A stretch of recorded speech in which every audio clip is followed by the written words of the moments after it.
Welcome to ADF Property, the podcast where we talk about all things property investing and real estate for Australian Defence Force personnel. Whether you're looking to build and scale a property portfolio or relocating across Australia, we've got the insights and tips for less stress and more success. Let's dive in.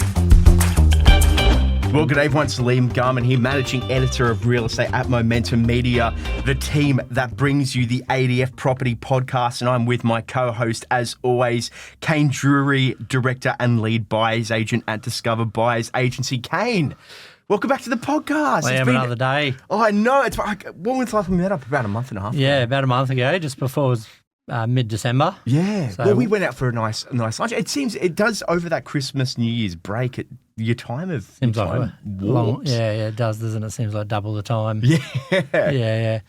It goes past. And look, today we got a pretty awesome podcast, especially for our defence listeners. 5 steps to supercharge your rent vesting while in defence. And obviously, rent vesting is an incredibly important strategy while you're in defence. If you get just with your posting cycles, if you do move from city to city, you might find that you have an owner-occupier that's no longer an owner-occupier, or you might be posted to a city that you don't necessarily feel like you're going to be in long-term, or you might be posted to a city where you simply just can't afford an owner-occupier, but you want your money to do work for you, so you're looking to buy in a more affordable suburb. So it's an incredibly important part of investing for defence professionals. But looking at the market more broadly, just before we dive into that, Kane, I think it's a really important time for people in defence to start planning their property future. We've had a few banks just over recent weeks come out saying, well, actually, we do predict that there'll be rate cuts in the first half of the year. And obviously the coalition has come out saying that, well, if we win the next election, which is only maybe 3-4 months away, that people will be able to access their superannuation to buy their first homes. Kane, it seems to me that the market's still got a little bit more heat in it this year. Yeah, well, you'd think the first half of the year for that interest rate cut could be ambitious or it could be accurate. It's sort of could fall on either side, I guess. But definitely if we get the cut, it should give that market the next bit of wind to keep going. Today's episode's great in regard to that, setting up that strategy to get started. But then we'll see how we go for time. Could be a 2-part series, and next steps we'll be looking to sort of building and scaling, so today would probably be more targeted for the current defence serving member. That's someone that's it could have been in 3, 4, 6, 10 years. And then the next episode, that build and scale and taking next steps once you're in the market is going to be, could be current serving member, could be veteran, or could be defence businesses related. So, should be a good one today. And for all of our listeners, sometimes, look, Kane and I talk about this every day. This is our bread and butter. If you are listening and we perhaps say something we jogged before we walked and we're talking about stuff and we get a little bit lost, reach out to Kane via his website or via LinkedIn. He'll be more than happy to answer any questions that you have and take you on your rent vesting journey. But Kane, let's start off with the basics. 101, what is rent vesting? Yeah, well, I guess rent vesting comes from that affordability piece and lifestyle. So we could probably started in Sydney, being the most expensive real estate in Australia. And if we use Balmain in the inner west as a good example, Balmain has a median house price of 2.704, but its yield is at 2.54%. So the money's not working very hard for us there. We've got a good lifestyle living in Balmain, but we need 2.7 million to live there. So if we look at that in our budget piece, so a loan, say 80%, we've gone in with a 20% deposit of 2.704 mil, is a loan of 2,163,000 with an interest rate of, say, average, would you agree, 6.2% is good.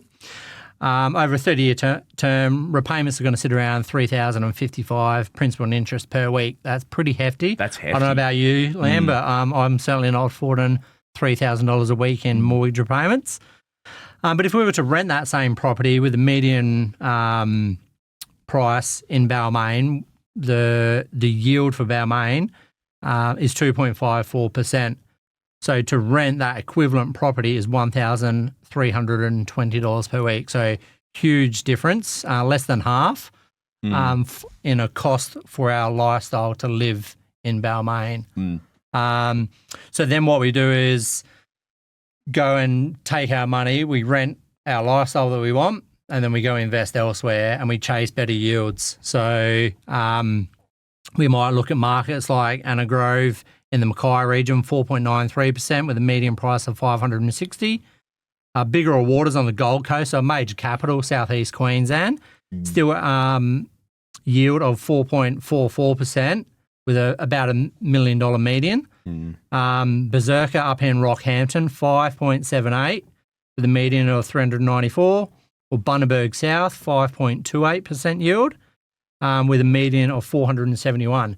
So notice those last two double the yield of Balmain. So that's why we're going to employ this rent vesting strategy. We're saving huge on our lifestyle and obviously getting much more yield for our money. So our money's working harder for us. That does seem to be the crux of what we're looking to do. We're safeguarding that quality of life while making sure that every dollar is working for you.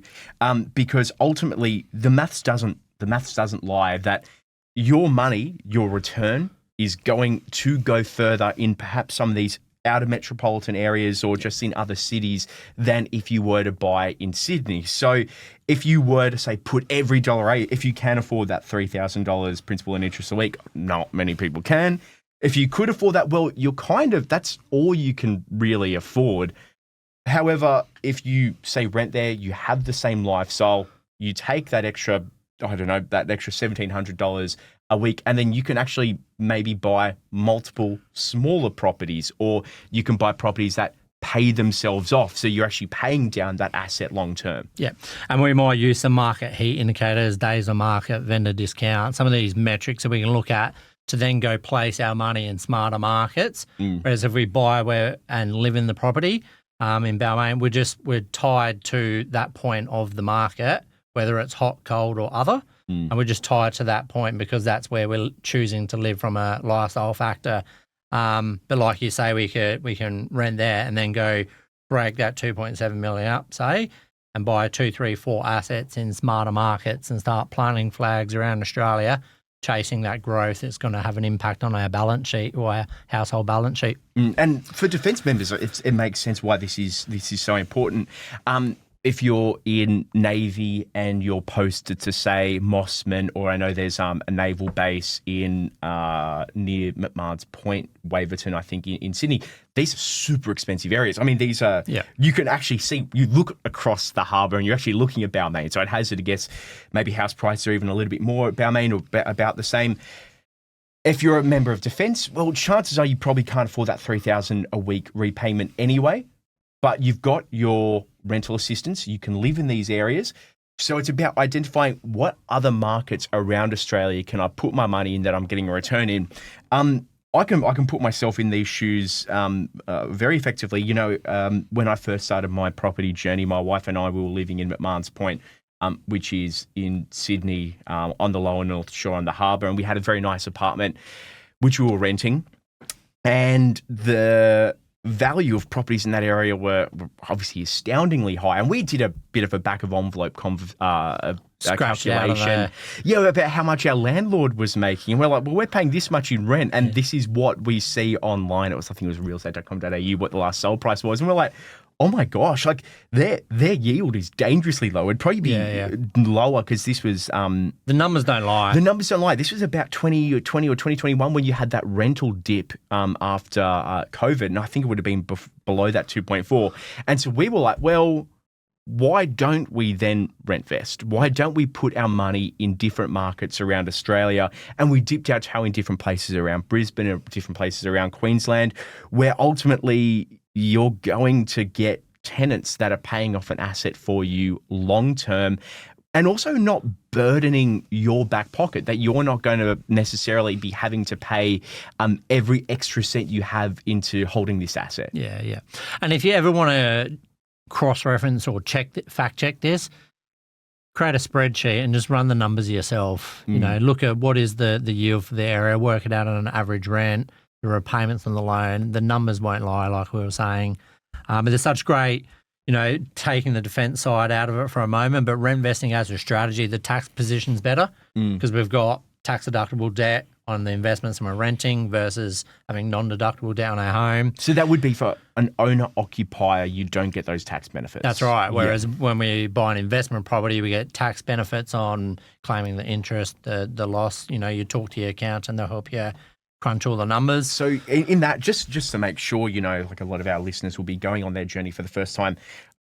So that is the interest that you're paying on your investment property, which exceeds your rental income, is now tax deduction. And expenses. So you're going to claim, obviously, your interest on your loan, your rates, insurance, any maintenance and things like that. That's all tax deductible. But you're also going to declare rental income, and then the difference that is where the accountant will also, depending on the age of the property and the type, depreciation will be factored in there. Yep. But just like without going too far down the tax rabbit hole, this is a very tax effective position versus having large debt on our own occupier. And there's no tax benefits whatsoever. So that's the key takeaway is one's much more beneficial and one's got zero benefit whatsoever. And then just other things like we touched on, buying multiple assets strategically in good markets. And you're also not tied to your lifestyle. So you might say, well, 2.7 is a bit rich, but I want to live in Balmain. What is a 2-bedroom apartment? Or maybe we get in for half that at 1.35. But then we go have kids and we have 2 or 3 kids, then all of a sudden we've outgrown it. Real estate's so clunky and large transaction that it's not always feasible to sell then buy. But it's so much more easier if we're renting to say, well, we want to stay here, but we've outgrown it. Let's just up the household. There's no transactional cost other than maybe a bond clean and a bit of a pain in moving and things like that. $50,000 in stamp duty or whatever would end up being. 50 and the rest on 2.7. Yeah, like stamp of course duty, on 2.7, Yeah, it's crazy. And also sales agent fees and all those things when it comes to buying and selling. So it makes sense on a lot of angles. And especially if you've got those posting cycles as well, which you factor in. From the defence aspect, it means that it is simpler. Yeah. Well, adding the additional layer of defence sort of benefits and reasons why it might suit, like you kind of live your life 2 to 3 years, 4 years at a time, depending on what your current posting order is, and then you don't know where you're off to next. You might have a bit more of an idea depending on your core and role, but you don't know until 6 months' notice when you get your new posting order. And many people also don't know where they call home. So they might have their point, I joined and lived in Adelaide before joining Army, but I now reside and have discharged and live on the Gold Coast, and that's my home now. But there was a good 15 years in between those 2 points where I didn't know where was going to be home, So how do you know where you want to buy that home with that? And that's why the rent vesting strategy makes so much sense. Build wealth, move around, utilise rent assistance, and then when you know where's home, buy the home there. And I'm even at a point now where we've run the numbers on our own house on the Gold Coast. Nice house. We built it ourselves. We got the keys 2020, August. And I'm at a point now where I'm thinking, well, in 5 years' time, I probably want to upgrade. Why not sell it now? Sell it with no capital gains because it's our own occupier and just put all that money to better markets and rent vest until we're at a point where we know exactly where we want to live in our retirement days, I guess. So that's something that I've heard a lot of people in the industry say. You're definitely not alone there, where you take that capital, that equity from your owner occupier, and you can diversify your portfolio. You can buy, say, multiple more affordable properties across Australia in different markets, some of which we've seen. You're an Adelaide boy. The Adelaide market over the last 12 months went gangbusters, like 20% returns on those markets. You can spread it across. You can get, if you neutrally gear it, you can get multiple tenants paying it off for you. You're building that asset longer term. I find that strategy, and it's a lot of people are saying it at the moment, but for the average Australian has that mindset of, let's sit in our owner occupier. We're buying our 30-year place and we pay it off over the next 30 years. The great Australian dream. The great Australian dream. Yep. This is kind of like a little bit of an inversion on that. Yeah. It's a bit of a change. Well, the mentality back then was always, buy your home, pay it off over 30 years, and if you're lucky enough, you might buy an investment property, in your 50s or 60s, and accelerate that debt reduction with the rent. But these days, you don't have to do that. It's evolved so much that you can really like rentvest, or if you do buy your own home and pull out equity, like you mentioned, and start chasing that growth and build that portfolio with so many different strategies. But I guess it's about knowing the strategy and the steps to employ it. So here we are, supercharge your rent vesting in defence. Should we get in the first step? So we're talking about strategically selecting markets to go into, and you've got good timing, bad timing to enter and buy properties in different suburbs. For our listeners, Kane, if they're really starting their journey, say, they've joined defence, they're from Sydney, or even, our non-defence listeners as well, they might be from Sydney, and then looking at that, they might be young professionals. Balmain's a great example. Like, well, I'll never be able to afford 2.7 mil, but I want my money to work for me. But, oh gosh, like, am I going to buy in a dodgy suburb? A tenant's going to trash the place? Or am I going to buy in the suburb that stays with a low return? Or am I going to roll the dice well and buy in a suburb which now suddenly has like a metro station open up and you'll get 2 times return over 4 or 5 years? How does Kane Dury go about researching suburbs strategically? Yeah, so I guess we go through the process of elimination. So we start with 17,000 suburbs in Australia. And we just 17,000 ballpark, and then we want to filter that down. But we can blacklist quite a lot of those quite early. Yeah. Right? But we say we want high confidence data, so we want to eliminate somewhere like Sovereign Island on the Gold Coast with very high price points, but high variance and long durations in between, and inconsistent in the data. And same as mining towns and outback. We want to remove all those areas and just deal with the high confidence area where it's turning over consistently, and we can see trends. We then want to look at it like affordability. So if someone's highly unaffordable, and again, let's use Balmain, it's hard for masses to come and buy in that area to drive prices up from a demand factor because it's unaffordable. We want to make sure someone's affordable from a income or median income and a median household price, and measure that. How many years on average would it take to pay off a home in that area?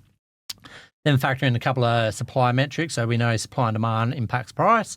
So low stock on market percentage, low inventory levels, and low building approvals, which is, so stock on market and inventory is like our existing supply, and then building approvals is incoming supply. So all three of those we want to have nice and low.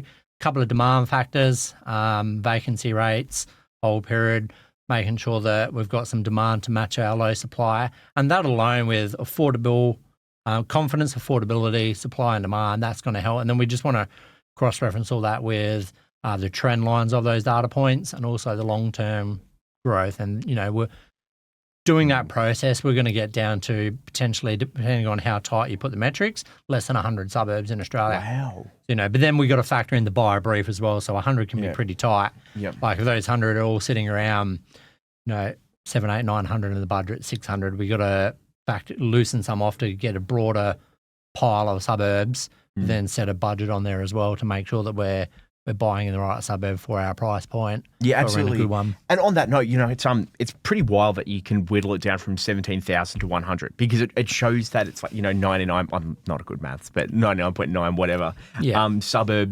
Percent of suburbs aren't necessarily right for that particular investor. Obviously, a lot of this would be bespoke to your clients or bespoke to any of our listeners. They might have different strategies or different long-term goals. I can put myself in these shoes from that example that I gave before when my wife and I were looking to rent vest. And we thought that, and this is a very common thing. I think the data shows that, 90% of investors in Australia, property investors in Australia, have that like 1 or 2 properties.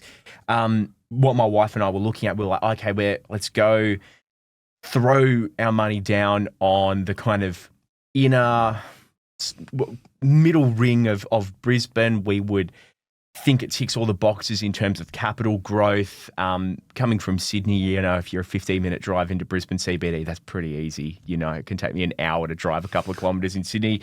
You've got population growth. You've got a long-term pipeline there for the Olympics. It ticks all these boxes.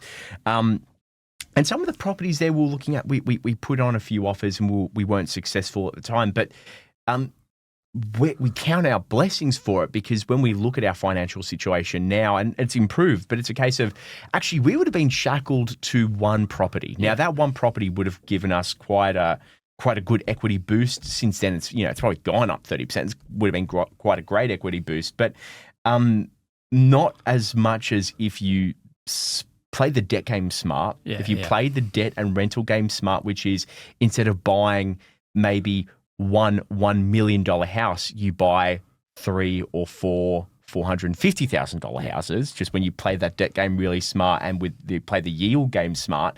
And then suddenly you have 3 or 4 houses all growing in equity, paying themselves off.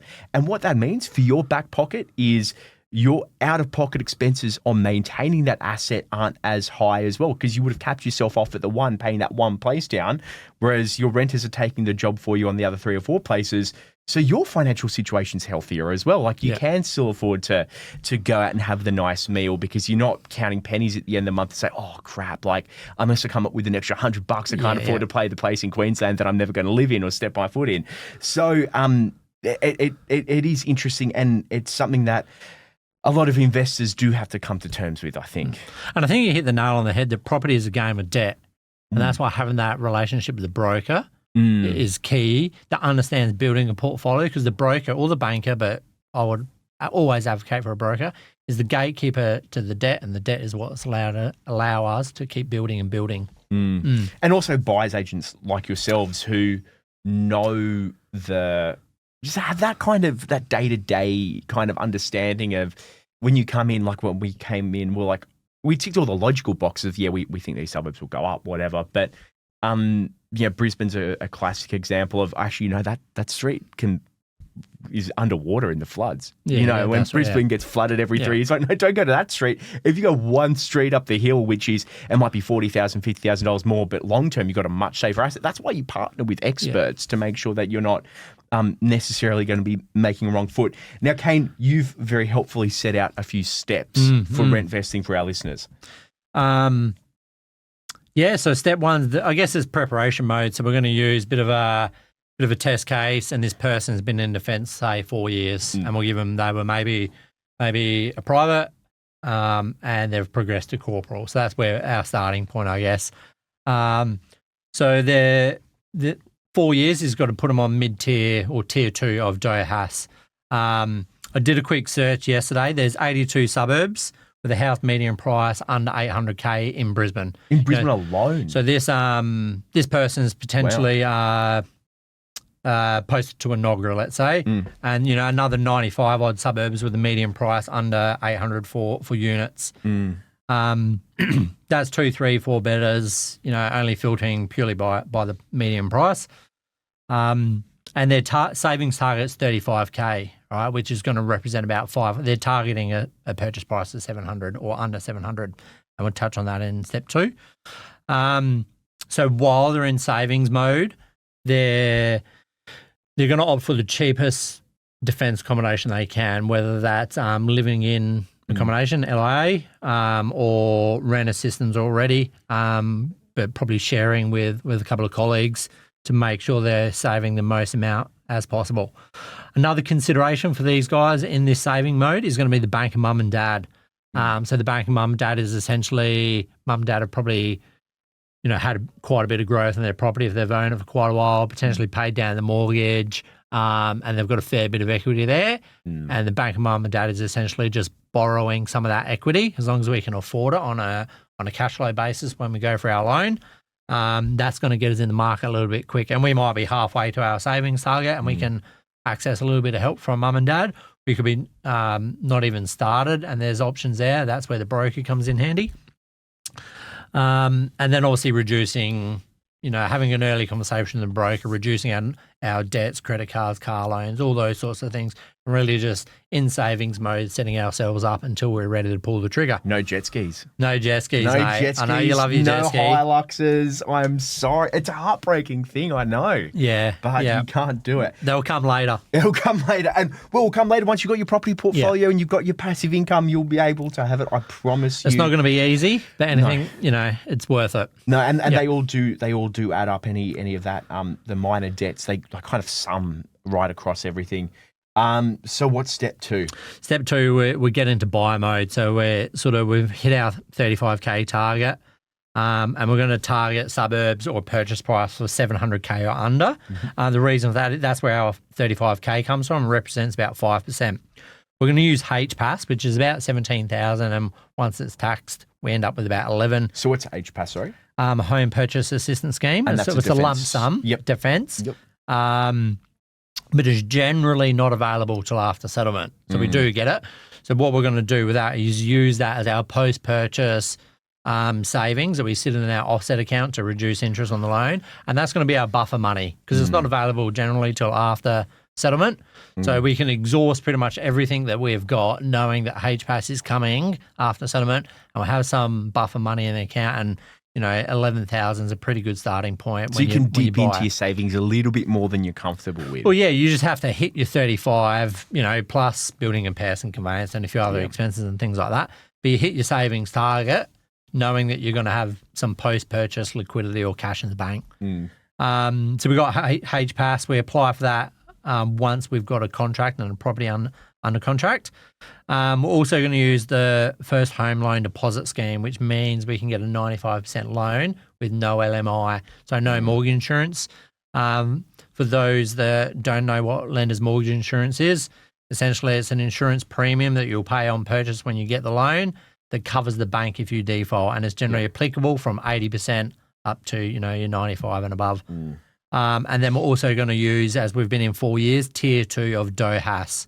So DOHAS is our Defence Home Ownership Assistance Scheme, and that's basically going to be ballpark $866 per month based on the loan amount of $595,000. That's massive. Yeah, that's so that's really going to help accelerate that debt reduction and getting ready for our next purchase, in years to come. We're just working on number 1, but it's going to help build that equity gap because now we're in the market, we got an asset that's growing, and we got debt that's we're making normal repayments on, and we're going to use that DOHAS as additional repayments to widen that equity gap by reducing the debt and also capital growth on the actual property.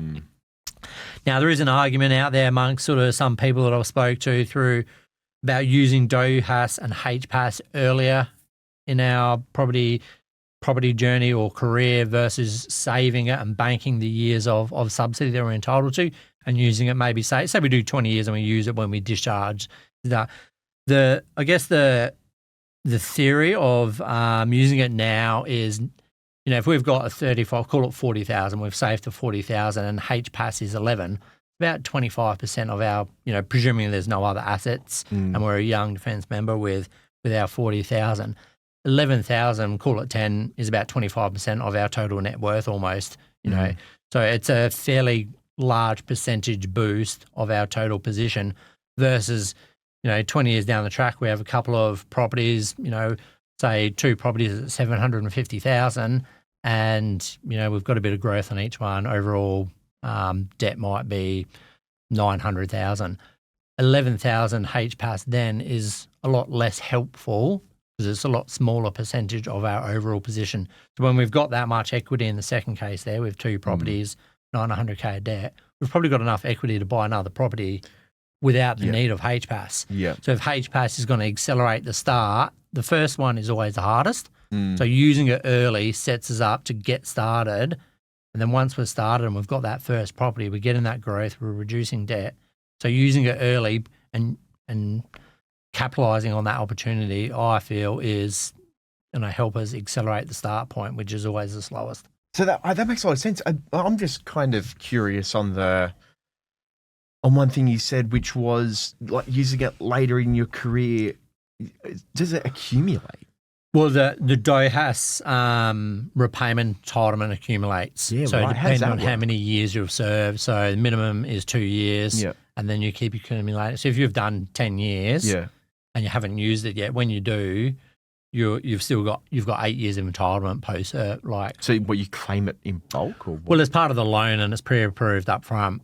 Yeah, right. Yeah. And so I don't think a lot of HPAS defence is a people one-off. know that. Yeah. Or maybe not. Like there's, yeah. It depends how much they research. You know, Yeah. you gotta go chase the information. Yeah, of course. So DOHAS is the loan side, and then HPAS is the lump sum. Yeah. You know, that can help. So, but using it on our first property in our posting location, in this example in Brisbane, setting it all up, getting them early is going to help accelerate the start. So what would it look like? You know, if you've been in defence for 10 years, but you've had an owner-occupier that whole time and you just didn't know DOHAS existed? Well, it's based on 3 tiers. So the middle tier in this example, max loan amount $595, $866 per month subsidy. Yeah. And then the top tier, I don't know the loan amount off the top of my head, but I think it's around $1,100 per month and that's after 8 years. And does it backdate? Well, you've accumulated that entitlement, right? Yeah, right. So while you're still serving, you're still entitled to it. Yep. But then if say you discharge, you've still got your initial DOHAS certificate of entitlement. Wow. Okay. So it all gets set up through DVA, and you apply for your DOHAS certificate. Yep. And then you take that to your banker. Yep. Right. So it's gonna, I'm a big advocate for using them early to help accelerate and set up the start of that portfolio. But hey, even for veterans who might be listening to this who have recently discharged and you don't know, reach out to Kane because he might be able to give you a hand. And if you're looking to start your investing career and you want to know some of how to play the game smart, Kane's the person to go to, and he'll be more than happy to help you out with that. And we've got all the contacts, whether the 3 bank providers for DOHAS, we can introduce people to their appropriate banker broker to get that set up. Yep. Now take us through, you're a 22-year-old. What's your position looking like if you want to start your property career? Yeah, so that's that example. We've just gone through the been in 4 years. They've saved at 35. They've made that purchase. They've used DOHAS. They've used HPAS. And then their next step is step 3, essentially. And they're going to post out their next opportunity. So ideally, they need to pull the trigger on step 2, like that buyer piece, with 18 months left on their posting. So basically, to get your DOHAS and your HPAS certificate, you need 12 months on your current posting order. And then you want to give yourself an additional 6 months to actually go make the purchase. So then coming around to step 3, they're now getting ready for a new posting order, and they're going to request a post away from Brisbane. So then they can go to a new region and get that rent assistance. Yeah. You know, so that's sort of the next step to boost that overall cash flow position. So they get new rent assistance. Now, rent assistance is quite hard to put a dollar figure on it because it's based on your rank, your region, your family status, as to how much entitlement. So there's all these different things that might change it a little bit. Yep. But what we're going to do for the purpose of this is sit at about 40% of your rent. And, so they get posted, say, up to Townsville.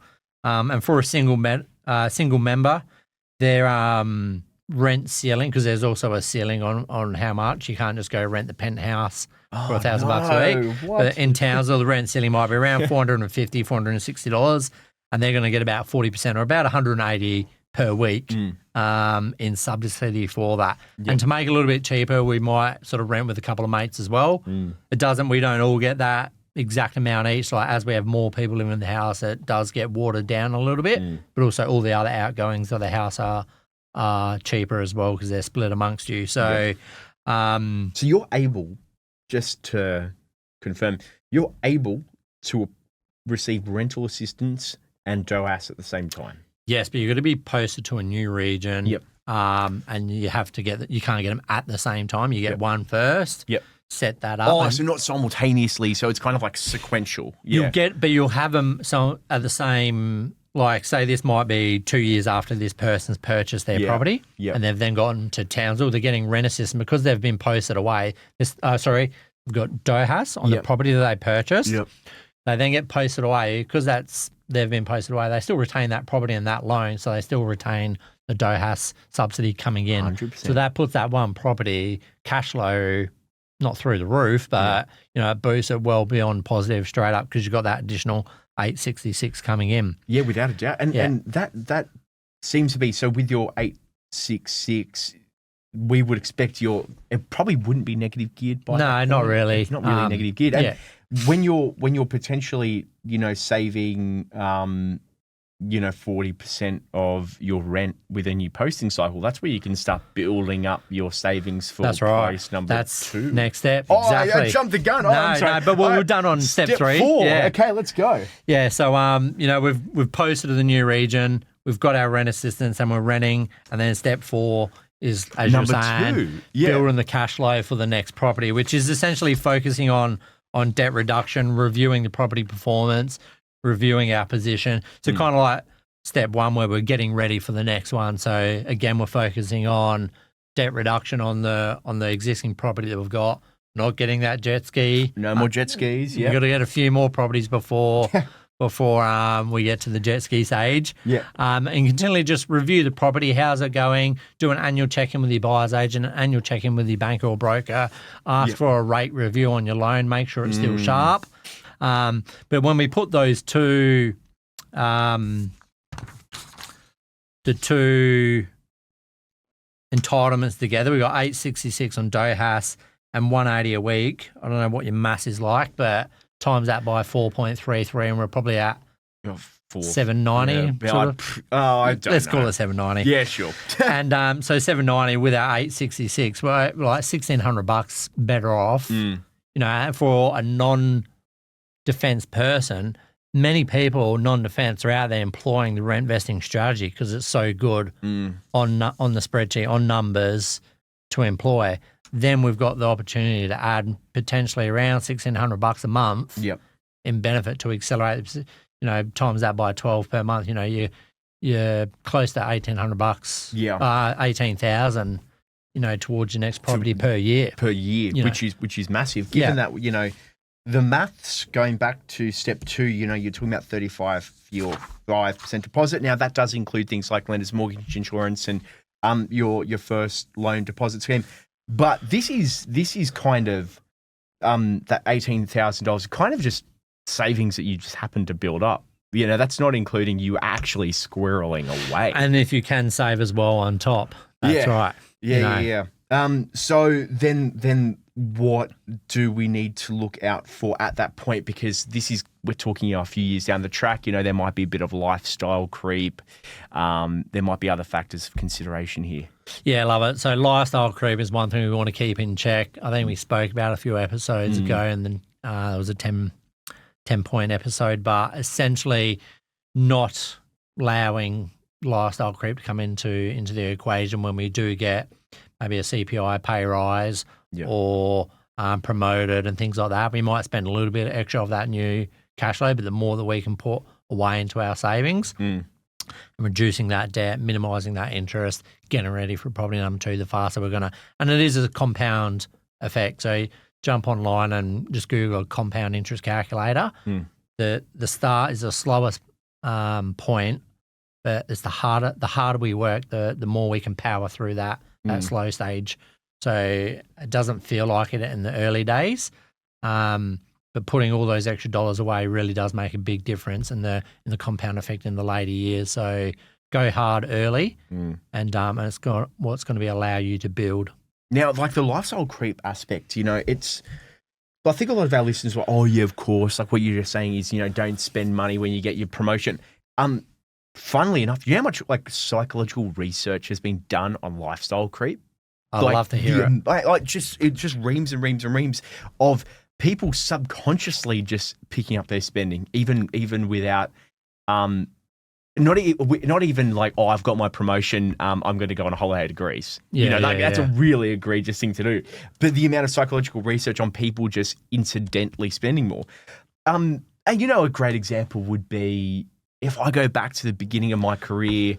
I think the idea of buying lunch out would have just been like, oh my gosh, like buying lunch out when you're at work, like you can't do that. That's such a waste of money. Bring in a sandwich or bring in. And now I'm at a point in my career, I'm like, oh yeah, I'll go out and buy lunch. Yeah. Like it's little factors like that. So easy to do. Yeah, like, when you sum it, and look, I'm doing our academic psychologists that did all the research. I'm doing them a major disservice. But just reflect on those little bits of spending habits that you have, to our listeners, those little spending habits that you have that didn't exist 5 years ago. And if you sat there with a budget and if you put it down on an Excel spreadsheet of things that you spend money now that you didn't 5 years ago, you would find thousands of dollars of stuff that 5 years ago self would have been gobsmacked that you were spending money on. $15 a day at the smoko truck as she pulls up every day, mate. Pie and a milk or whatnot. $75 a week, 150 a fortnight. Yeah. That's post-tax. And when we actually work it out on a pre-tax, you're talking 200, 225 of your overall figure per fortnight.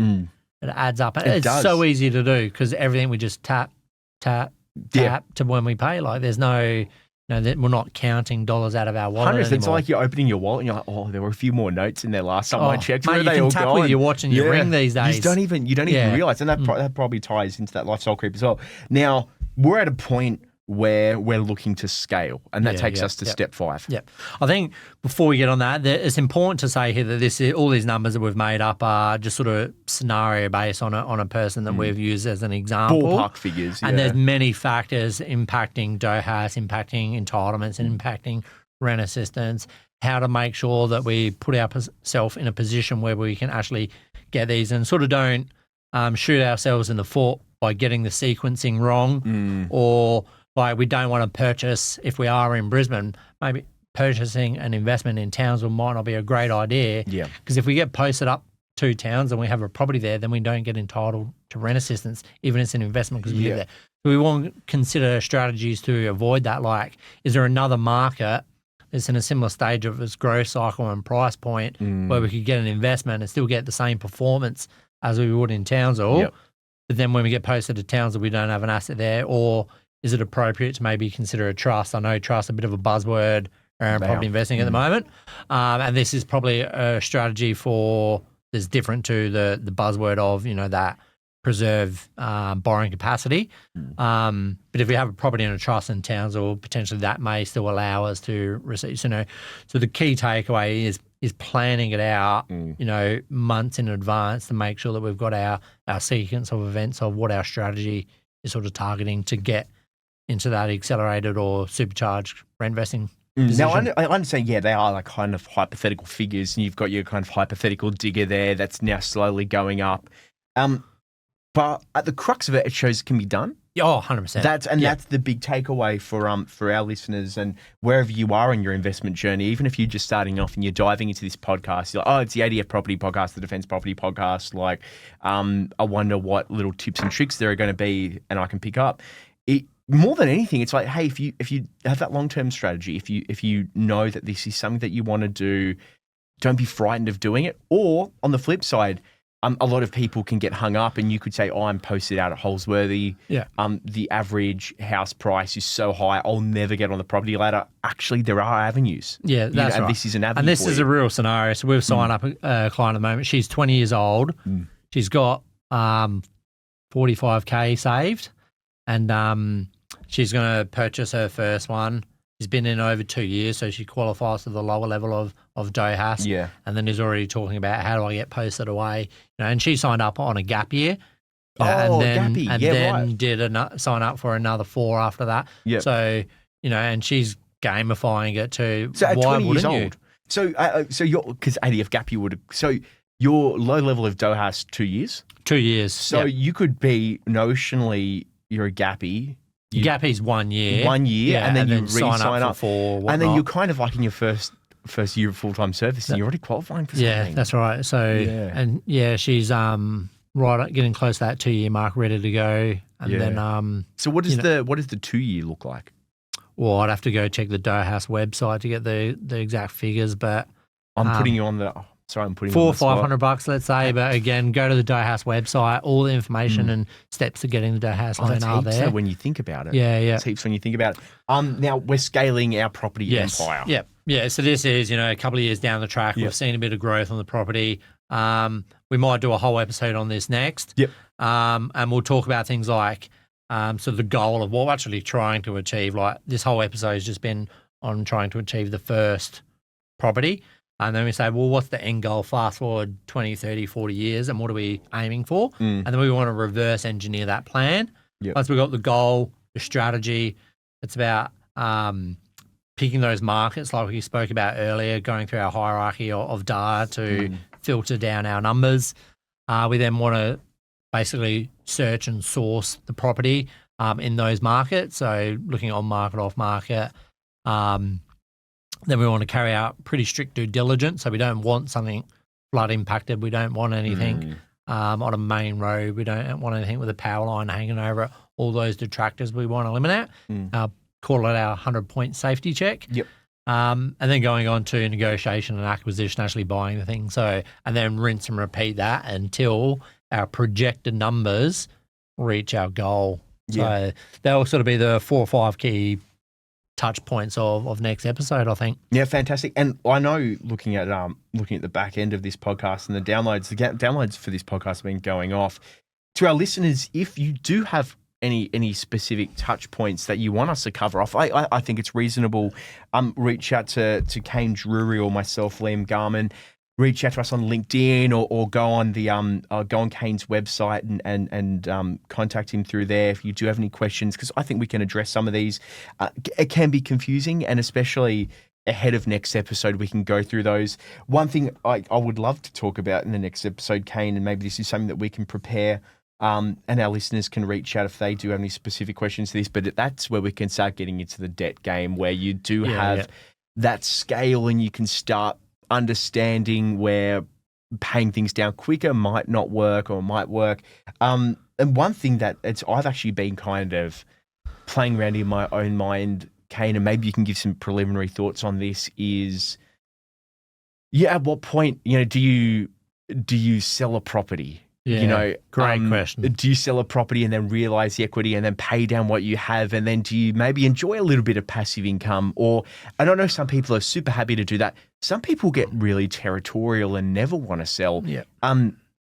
Really, I get to a point in interviewing and talking about property where it's almost, I don't think there's a real right answer. There's no right or wrong there. And like, I was always a never sell. And I've probably come around a little bit, because at some point you have to take some lifestyle chips off the table and cash in. Do you know what I mean? And there's nothing wrong with that. Like, as long as you're projecting your numbers out over 20, 30 years and you know where you're going and where you want to land, if you're on track or ahead of track and you want to cash in a little bit early, maybe sell one, take that trip to Europe, buy that jet ski, and then put the remainder back into a new property in a new market, or is commercial the next thing, or what's super balance? Look, there's so many moving parts here. About 100% we can, we'll talk that building and scaling, and maybe even a couple of ex-serving defence members that are now mortgage brokers would be a good person to grab in. Like, I've got a few that I know and work with. A few on call. Yeah. So, but if you do want to reach out, the website's discoverbuyersagency.com.au, or just Kane at discoverbuyersagency.com.au. Oh, you keep it simple. Yeah. Mate, I'm a simple what's going to bloke. happen if you hire another Kane? Oh, mate. They- Hopefully he's they can be Kane CAIN too, or CANE or... Oh, he can change his name, yeah. Yeah, that's right. No, fantastic. Yeah, do reach out if you have any questions, because I know it's even today, I'm furiously taking notes because there's so many things that I haven't considered. But I think that is all we have time for today. It's Liam Garman and Kane Dury, the director and lead buyer's agent at Discover Buyers Agency. I always say Discovers. That's my fault. I apologise. Kane Might have to Dury. rebrand. Oh no, it's because I'm really slow. Kane Dury, director and lead buyer's agent at Discover Buyers Agency, joining you from the studio for the ADF Property Podcast. If you do have any questions, please reach out to Kane or myself. But until next time, bye-bye. The information featured in this podcast is general in nature and does not take into consideration your financial situation or individual needs, and should not be relied upon. Before making any investment, insurance, tax, property, or financial planning decision, you should consult a licensed professional who can advise whether your decision is appropriate for you. Guests appearing on this podcast may have a commercial relationship with the companies mentioned.